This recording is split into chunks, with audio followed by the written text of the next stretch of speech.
Since sexuality education is illegal in much of the U.S. and some other countries as well, pornography is the only access some people have to understanding sexuality. But if you're desperate for material on the dangers of pornography, then I'm going to give it to you. Pornography is not reality. It's mostly better.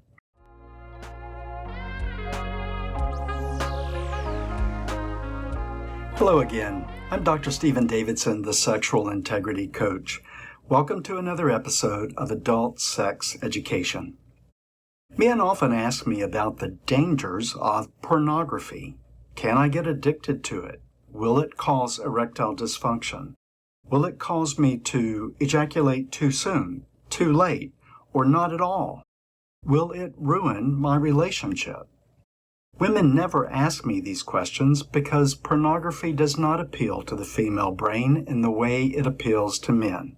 However, women do often resent pornography if they believe they have to compete with it for their man's attention. I'll get back to the subject in a minute, but first let me thank you for watching. I hope you will like this video and subscribe to this channel if you haven't already. I appreciate your comments and feedback, and right now, subscribers are driving the content of these episodes. If there's something you want to learn more about, please request it in the comment section below. Pornography has been around since the beginning of humanity, and people have been complaining about it for about that long as well. Regardless of the complaints, the volume of pornography continues to increase, along with the variety of ways humans have found to enjoy it.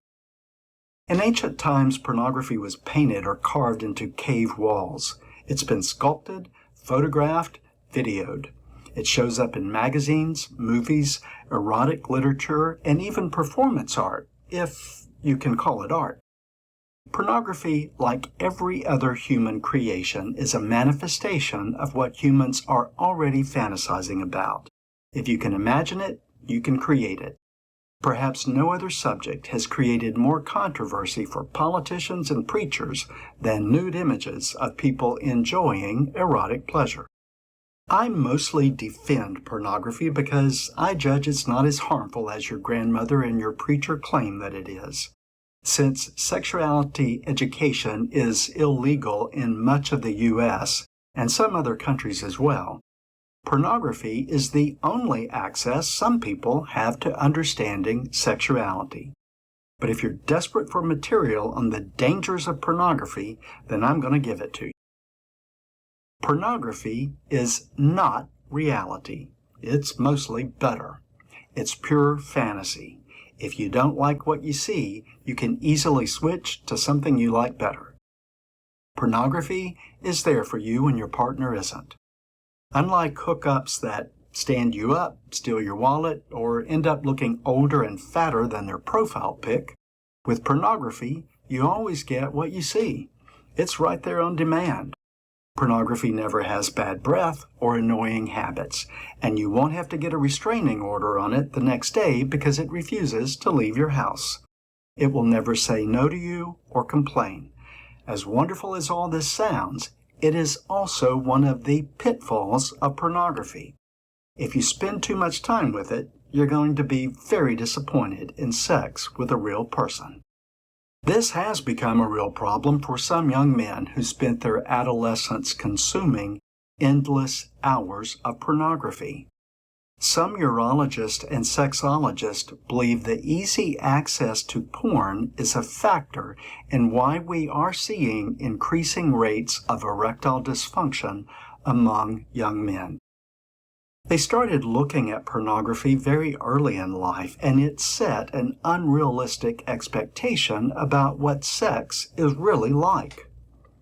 These young men develop performance anxiety because they have unrealistic expectations about their bodies and about sex. They judge themselves in comparison, and they rarely measure up. They try to mimic what they've seen, and real sexual encounters don't work that way. Actors in studio pornography are being compensated for doing a job. They're often hired because their skill or their body type falls significantly outside of typical average parameters. The men are going to be above average size with penises, and the women will likely have large and perky breasts. Some of them, not all, are under the influence of mind-altering substances, so they can engage in activities that would be too repulsive for them to enjoy if they were sober.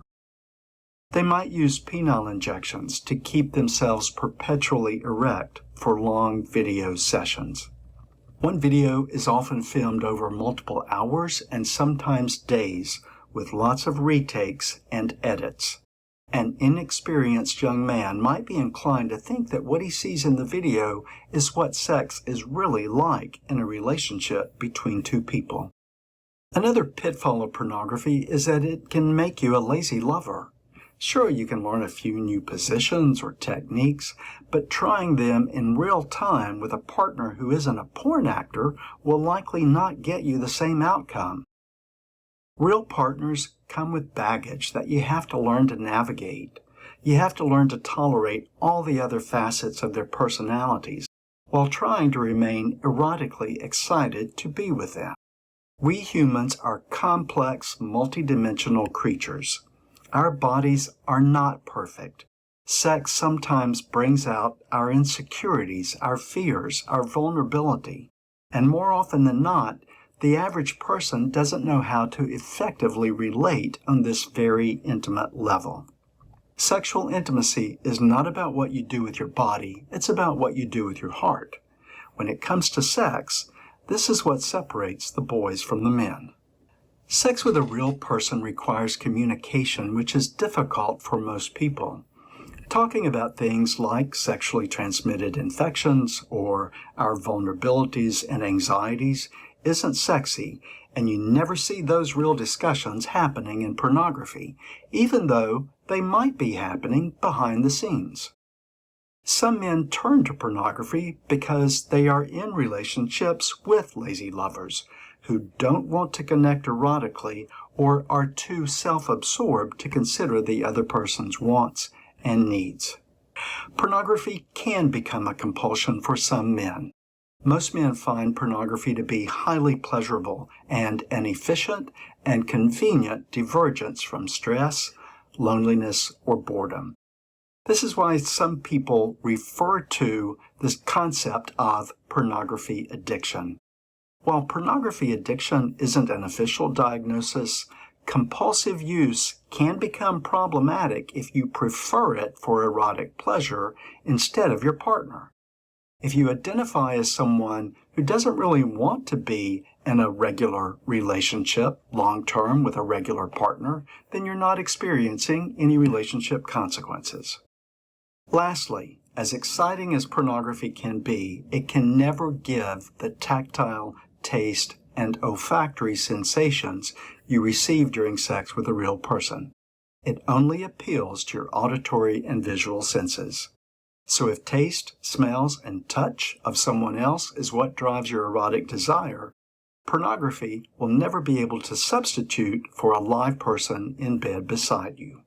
Thank you for watching. I'm Dr. Stephen Davidson, the Sexual Integrity Coach. I hope you will like this video, share it with a friend, or subscribe to this channel.